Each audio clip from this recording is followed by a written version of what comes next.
Muy buenos días tengan todos. El día de hoy iniciamos la segunda semana de nuestro módulo uno, siempre dentro de Fisiología del Deporte. El día de hoy tengo el gusto de presentarles a la primera de nuestros conferencistas internacionales, la doctora Alma Liliana López Marmolejo, quien nos acompaña desde la ciudad de Cali, Colombia.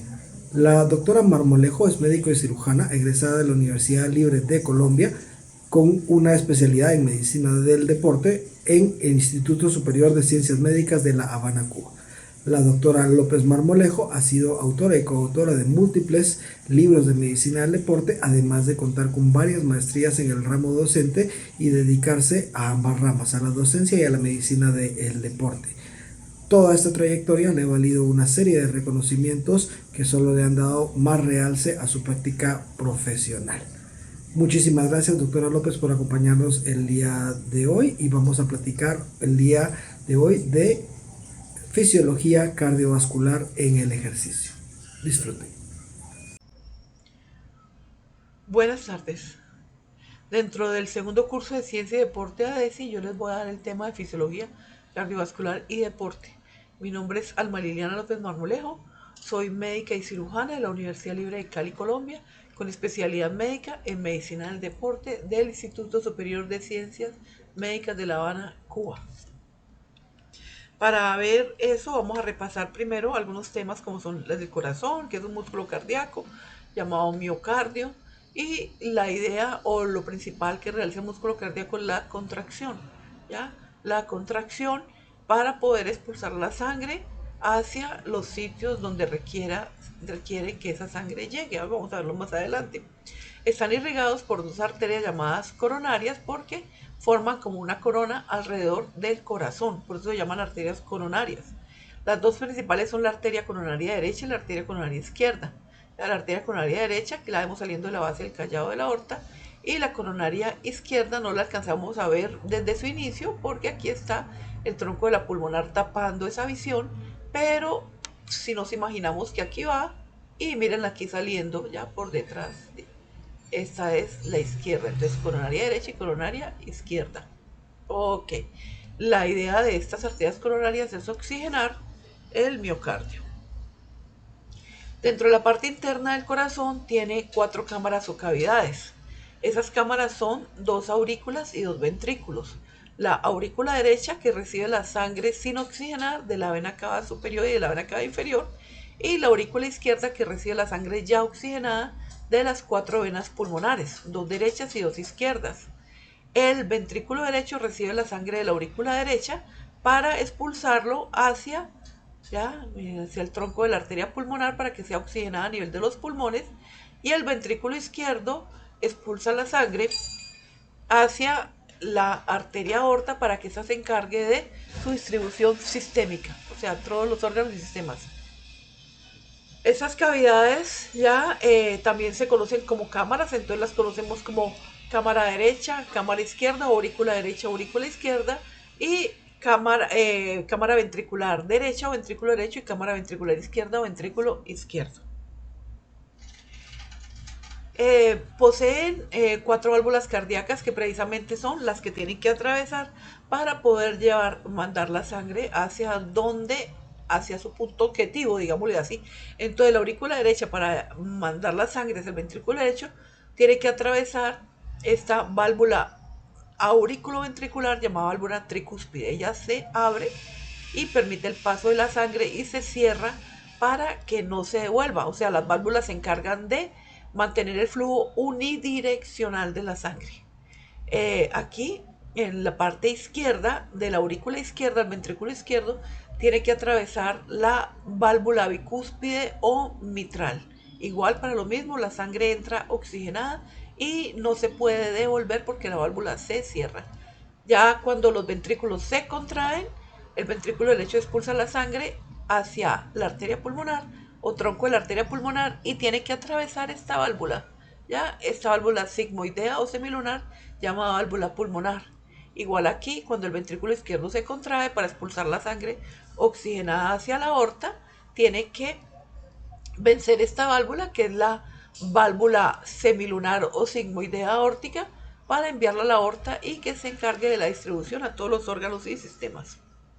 Entonces aquí tenemos las 4 válvulas, las 2 válvulas auriculoventriculares, como ya vimos, la válvula tricúspide, ven ustedes las 3 válvulas, se llama tricúspide, y la válvula mitral que tiene 2 valvas, ¿ya? Y también recibe el nombre de válvula bicúspide, ¿ya? Aquí también observamos ya la válvula aórtica que está en la base del callado de la aorta, y la válvula pulmonar al inicio del tronco de la arteria pulmonar. Para que esa contracción se dé, el corazón tiene un sistema eléctrico intrínseco, porque es propio de él, pues ya que el corazón es el único órgano que tiene la posibilidad, ¿ya? O la ventaja o la función de generar su propia autoconducción eléctrica, ¿ya? Entonces estamos viendo aquí, miren ustedes, el nodo sinusal o sinoauricular o sinoatrial, como le quieran llamar, ¿ya? El nodo auriculoventricular o atrioventricular, también igual. El, el haz de His, miren, desde acá hasta acá, y terminando en las fibras de Purkinje. Entonces los cuatro elementos del sistema de conducción son el nodo sinusal, nodo auriculoventricular, haz de His y fibras de Purkinje. Este nodo sinusal o sinoauricular se encuentra localizado en la pared posterior de la aurícula derecha, debajo de la auriculilla, y está compuesto de células eléctricas especializadas en la conducción cardíaca. Para él mandar la señal, ya en el momento en que se activa o que se despolariza, ya manda la señal a través de tres fascículos, ya, que van de nodo a nodo y se llaman fascículos internodales, aquí en la aurícula derecha, y a la aurícula izquierda a través del haz de Bachmann, ese que logran ver ustedes acá, ya, listo. Cuando el impulso llega aquí al nodo auriculoventricular, el nodo auriculoventricular retiene el impulso por 0.13 segundos aproximadamente para permitir que a los ventrículos le sigan llegando sangre, o sea, evitar que se contraigan y así permitir la maximización del llenado ventricular. Después de esos 0.13 segundos pasa al haz de His, que tiene un fascículo lateral derecho y un fascículo lateral izquierdo, ¿ya? Y esos fascículos lateral izquierdo y derecho terminan en las fibras de Purkinje, que lo que hacen las fibras de Purkinje es que su velocidad es 6 veces superior al resto del sistema de conducción para que el ventrículo se despolarice al mismo tiempo.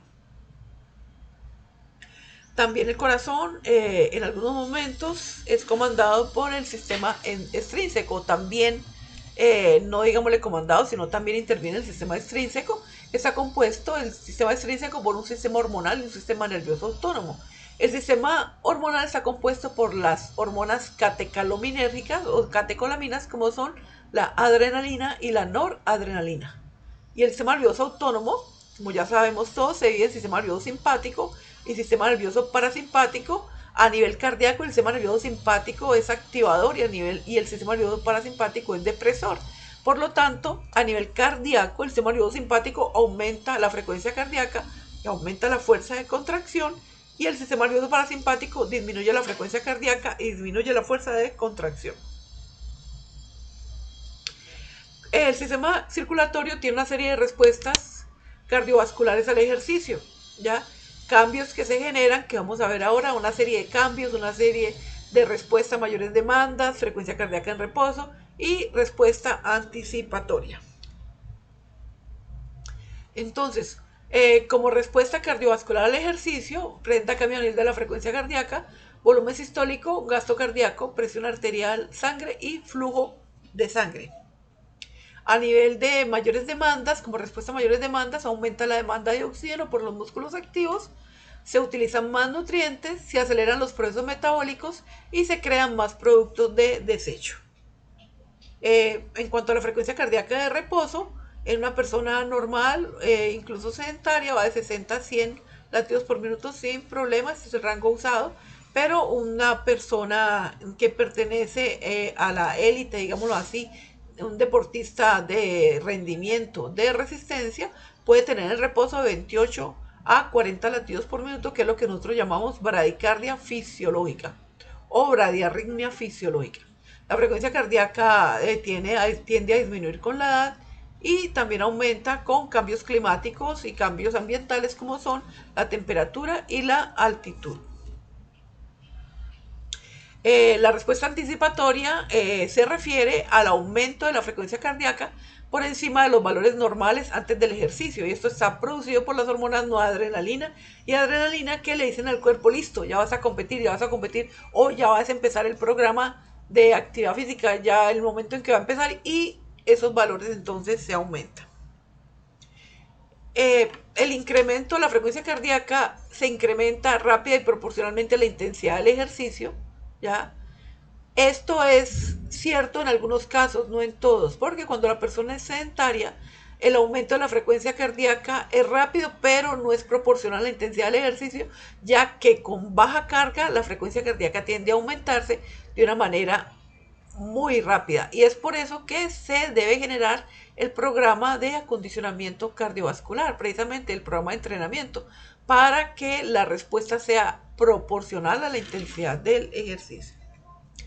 También se incrementa el consumo máximo de oxígeno.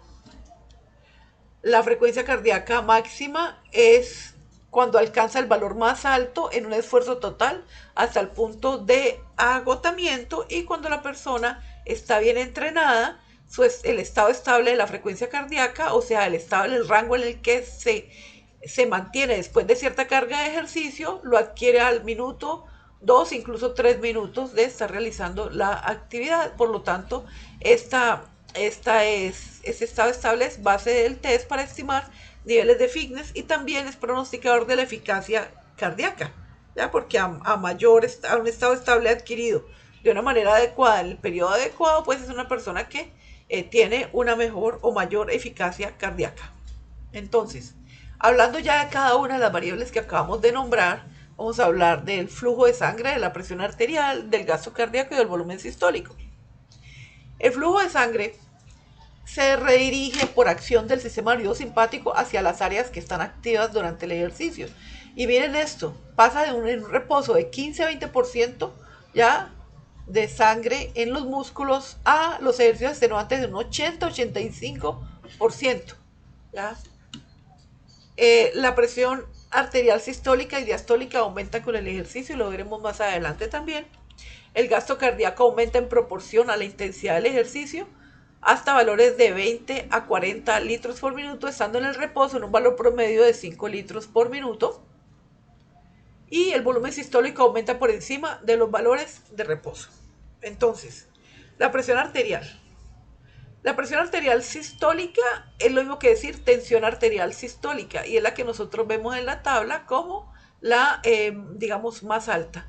Y la diastólica es la inferior. La diastólica lo que hace es reflejar la presión en las arterias con el corazón en reposo. Entonces, esa tensión arterial sistólica o presión arterial sistólica, podemos decir que el promedio normal, sin tener en cuenta las tablas exactas que hay y que fueron modificadas en el año 2017, ¿ya? Es de 120 milímetros de mercurio, ¿ya? Pongamos ese promedio para mostrarles ahora cómo con el ejercicio la presión arterial sistólica puede aumentar hasta valores mayores de 200 milímetros en ejercicios de resistencia, milímetros de mercurio, sin que sea malo si el deportista es un deportista sano y bien entrenado. Pero no pasa lo mismo con la presión arterial diastólica. Al ser la presión arterial diastólica la que refleja la presión en las arterias con el corazón en reposo, su aumento máximo permitido es de hasta 15 milímetros de mercurio. O sea, si empezamos con 120-80 de diastólica, máximo puede subir hasta 95, máximo. Más de este valor se consideran respuestas anormales y se debe suspender el ejercicio. Con la halterofilia o powerlifting pasa una cosa muy especial, y es que la respuesta de la presión arterial al ejercicio contra resistencia es muy exagerada, ¿ya? En este tipo de deportes, ya de contrarresistencia. Entonces, en entrenamientos contra resistencia de alta intensidad como la halterofilia, la presión arterial puede adquirir valores mayores de 480 o 350 milímetros de mercurio, hablando de la sistólica, que son valores extremadamente elevados. Por lo tanto, eso significa un costo muy elevado para el corazón y es por eso que el corazón va adquiriendo cambios y remodelaciones secundarias a esto, como es la hipertrofia concéntrica. Y después, en otra conferencia, hablaremos de ello. ¿Qué parámetros cardiovasculares debemos evaluar en nuestros deportistas o personas que realizan actividad física? La frecuencia cardíaca, el pulso de oxígeno, que es la relación entre el consumo de oxígeno máximo absoluto sobre la frecuencia cardíaca. Generalmente nosotros usamos la de carga, o sea, volumen, consumo máximo de oxígeno absoluto, ya posesfuerzo, el que se obtiene posesfuerzo, sobre frecuencia cardíaca de carga. Presión arterial en esfuerzo, ya les digo que vamos a hablar de esto, y potencia aeróbica máxima o PAM. Entonces, la frecuencia cardíaca es muy importante porque refleja la adaptación cardiovascular al esfuerzo.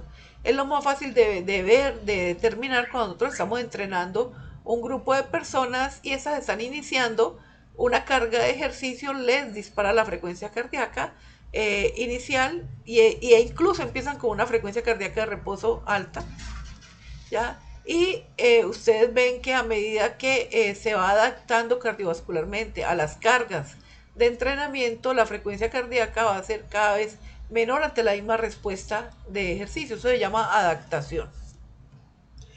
El pulso de oxígeno, que es, ya habíamos visto, consumo máximo de oxígeno absoluto sobre frecuencia cardíaca, es el indicador de la eficiencia cardiovascular. Eficiencia cardiovascular, ¿ya? La presión arterial en esfuerzo solo se determina si está indicada en deportistas hipertensos.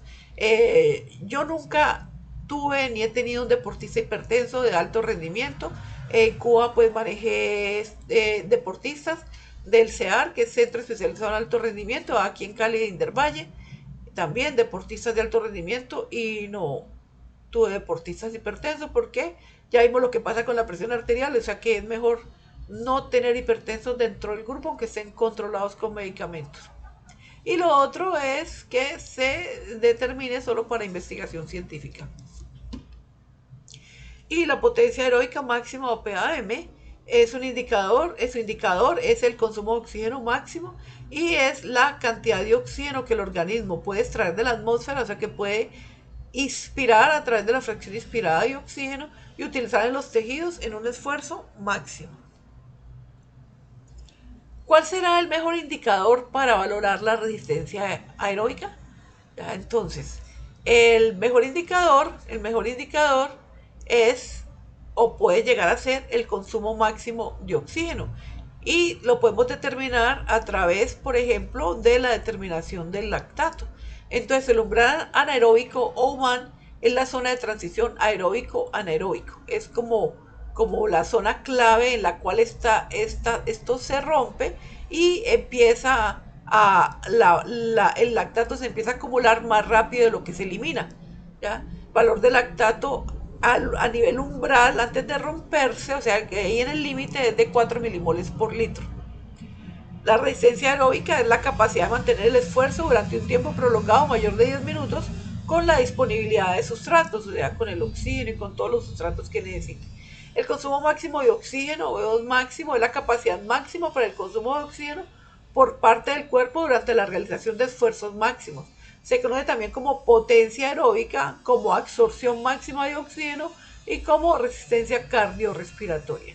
Y la resistencia cardiorrespiratoria es la capacidad del cuerpo para mantener un ejercicio o un esfuerzo prolongado. Valoración de la capacidad y la potencia anaeróbica se da en actividades deportivas de corta duración, ¿ya? En el cual la transferencia de energía primaria depende de los sistemas anaeróbicos, ¿ya? Uno, el metabolismo anaeróbico aláctico y el otro es el metabolismo anaeróbico láctico.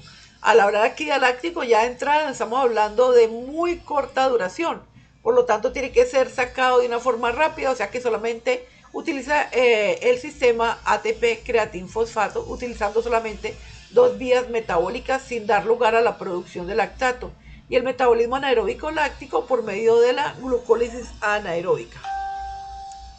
Las la capacidad y la potencia anaeróbica, ¿ya?, son determinantes en diferentes actividades como son, por ejemplo, actividades de potencia, actividades anaeróbicas lácticas, actividades aeróbicas anaeróbicas máximas y actividades aeróbicas anaeróbicas alternas.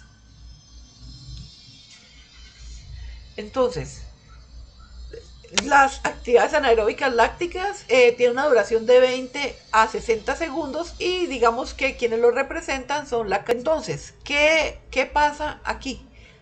Que esta carrera de 400 metros o los 400 metros planos es la actividad más láctica que existe. Un deportista puede llegar a valores incluso cuando realiza la carrera, litro de lactato. Es por eso que ellos tienen que estar muy entrenados a la tolerancia al lactato. Las actividades aeróbicas anaeróbicas máximas, la duración es de aproximadamente 1 a 4 o 6 minutos. Está la carrera de 800 metros o los 800 metros planos, ciclismo persecución, natación 200 metros y el remo. Dentro de las actividades anaeróbicas alternas están los deportes por equipo y los deportes de combate. Entonces ya saben, deportes por equipo, fútbol, voleibol, ya, baloncesto, y deportes de combate, judo, karate, boxeo, etc. Y las actividades de potencia tienen una duración de hasta 10 a 20 segundos. Está la carrera de 100 metros planos, natación 50 metros, saltos y lanzamientos.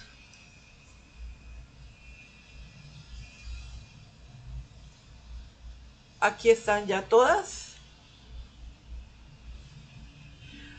Otras variables de fisiología del esfuerzo. Entonces están los MET, el equivalente a un MET, la deuda de oxígeno y el desacondicionamiento cardiovascular. El MET es el equivalente metabólico, eso quiere decir la sigla. Es una unidad usada para estimar el costo metabólico, ¿ya?, de la actividad física. Ya se utiliza como MET en los departamentos de rehabilitación cardíaca y en algunos sitios de evaluación médico-deportiva, ¿ya? Y tendremos que saber que el MET equivale al ritmo metabólico en reposo de aproximadamente 3,5 mililitros de oxígeno por kilogramo de peso por minuto. Por lo tanto, si uno quiere convertir los MET que se usaron en esa actividad, simplemente lo multiplica por 3,5 y me da el consumo máximo de oxígeno indirecto. La deuda de oxígeno, que es el excesivo consumo de oxígeno post ejercicio. Ya hay un elevado consumo de oxígeno por encima de los niveles de reposo después del ejercicio, pero esto es entre más alto sea este consumo o mayor la deuda, está más desentrenada la persona. Y el desacondicionamiento cardiovascular, que es la reducción de la capacidad del sistema cardiovascular para aportar suficiente oxígeno y nutrientes. Aquí tenemos por qué sirve, para qué sirve más bien el entrenamiento de tipo aeróbico. Pues el entrenamiento que mejora los sistemas de producción de energía aeróbica y que puede mejorar la resistencia cardiorrespiratoria. Y va a demorar la aparición de la fatiga en una forma mucho más, o va a aparecer en una forma mucho más tardía. Es por eso que el entrenamiento de tipo aeróbico también se está utilizando a nivel de las empresas, ya sus empleados que tienen un trabajo de 8 horas de duración, para que su productividad sea mucho mejor.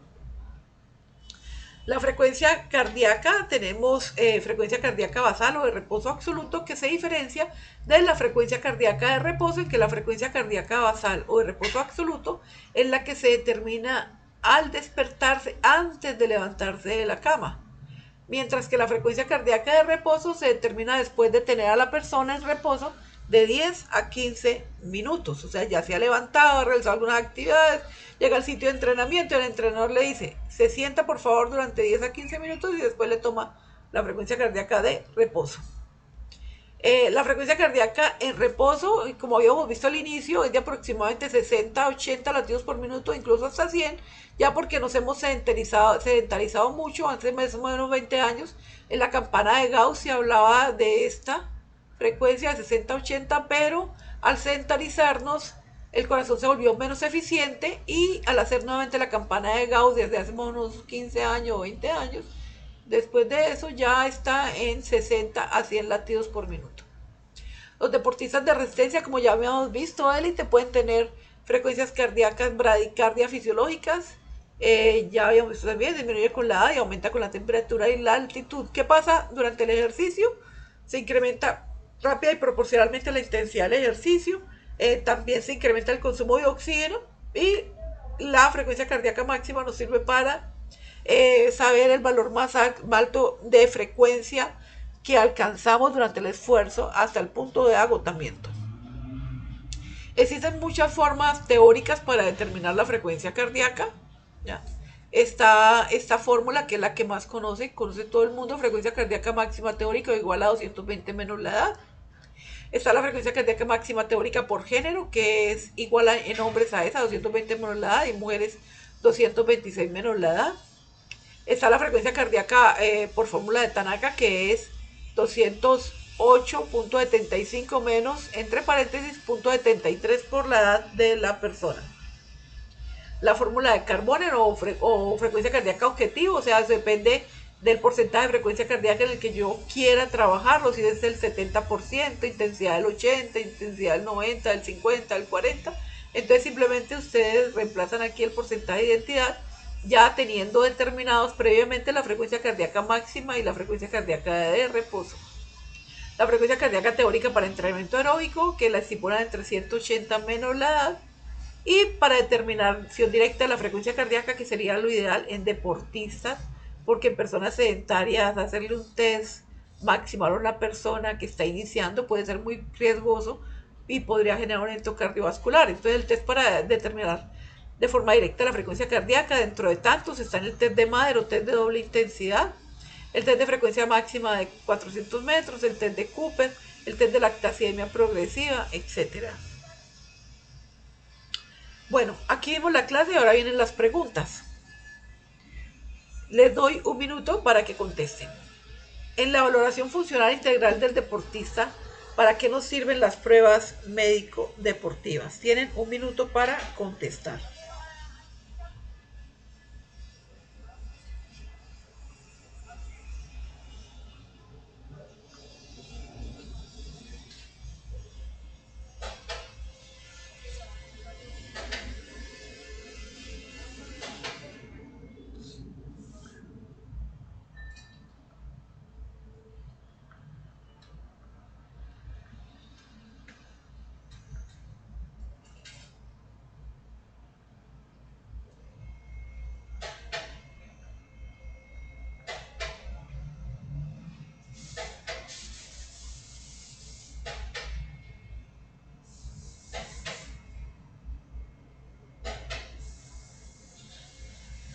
Listo. Para evaluar la capacidad funcional del atleta. Pregunta igual, tienen un minuto para contestar. ¿Qué sucede con la frecuencia cardíaca de reposo en los deportistas de resistencia élite?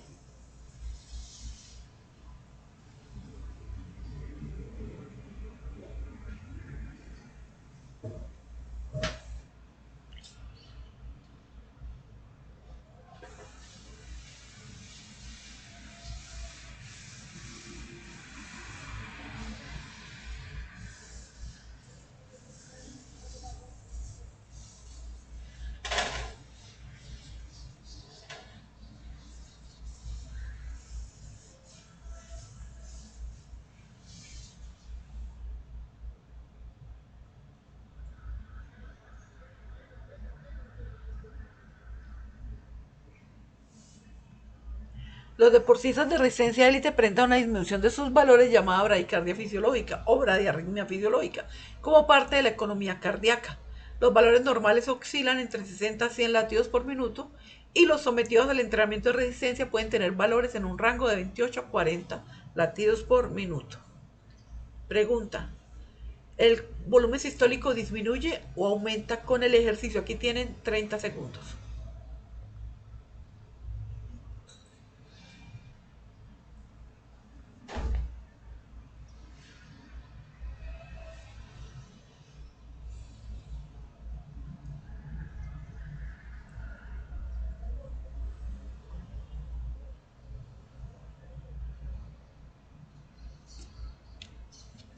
aumenta por encima de los valores de reposo durante el ejercicio. Este cambio durante el ejercicio se da para permitir un trabajo cardíaco más eficaz. Pregunta: ¿qué sucede durante el reposo y el ejercicio con el flujo de sangre? 40 segundos.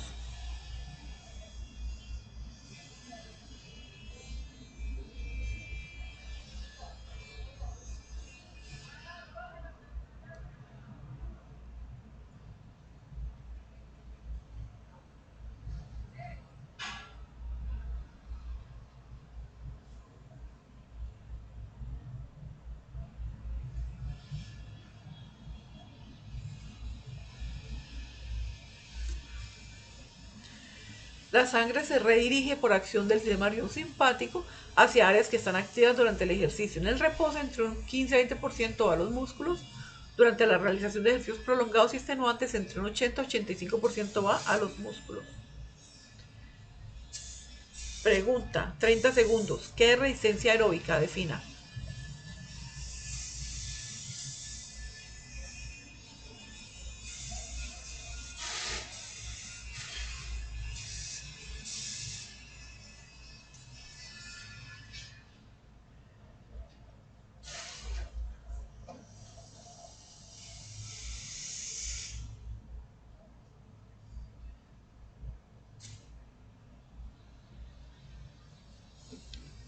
Es la capacidad de mantener el esfuerzo durante un tiempo prolongado mayor de 10 minutos con la disponibilidad de sustratos.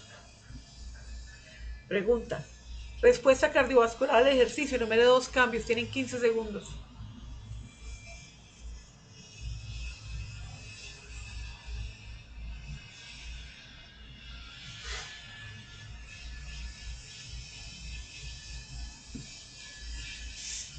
Bueno, se lo vas a enumerar todos. Son cambios de la frecuencia cardíaca, en el volumen sistólico, en el gasto cardíaco, en el flujo de sangre, en la presión arterial. Pregunta: tiene 20 segundos. ¿Cuál es la acción que tiene el sistema nervioso simpático en el sistema cardiovascular durante el ejercicio?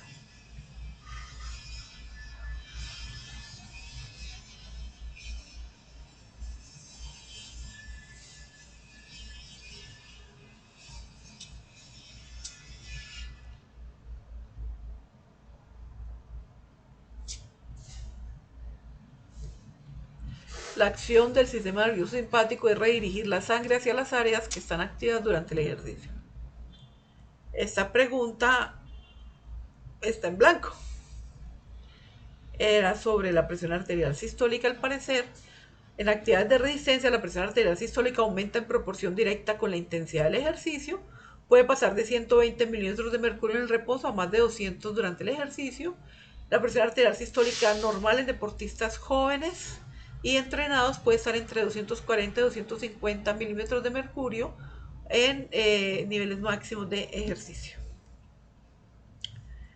Pregunta: ¿la presión arterial diastólica debe aumentar con el ejercicio? ¿Sí o no? Porque tienen 25 segundos.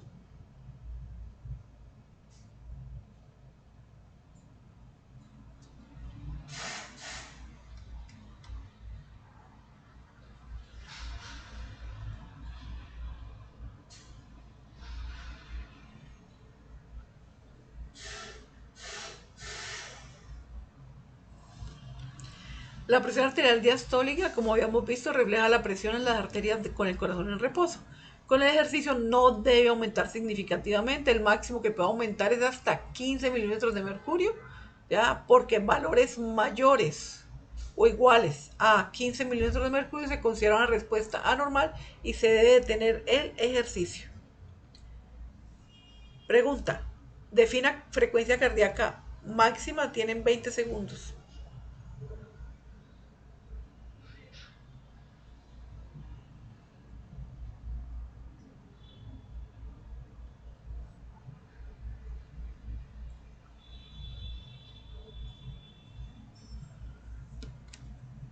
Es el valor más alto que alcanzamos en un esfuerzo máximo hasta el punto de agotamiento.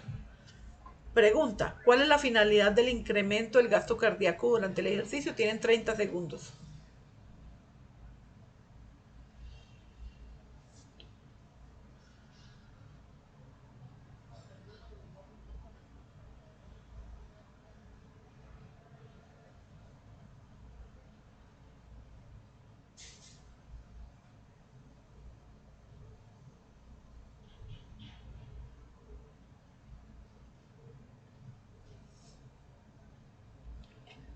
Pregunta, respuesta, perdón. La finalidad es satisfacer la incrementada demanda de oxígeno por parte de los músculos en actividad. Pregunta, ¿cuál es el indicador de la eficiencia cardiovascular? Tienen 15 segundos.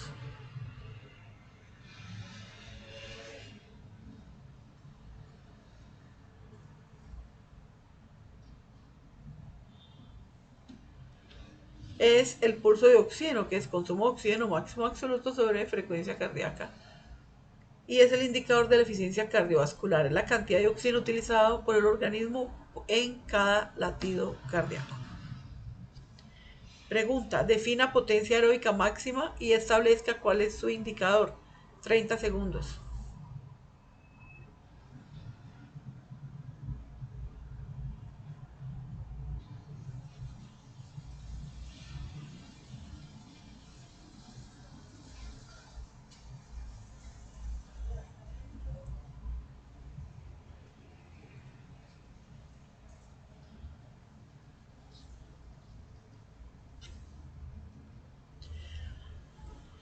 La potencia aeróbica máxima es la cantidad de oxígeno que el organismo puede extraer de la atmósfera y utilizar en los tejidos en un esfuerzo máximo, y su indicador es el consumo máximo de oxígeno.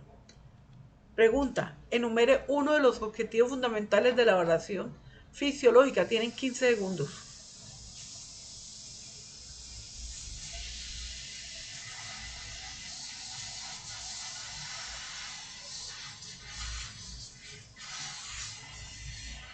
Vamos a nombrarlos todos, a la mayoría.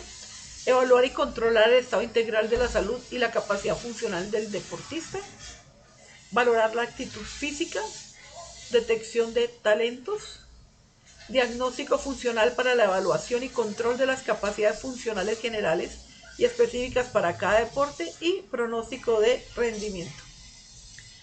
Pregunta, ¿cuál es el parámetro cardiovascular que refleja la adaptación cardiovascular al esfuerzo? Tienen 10 segundos.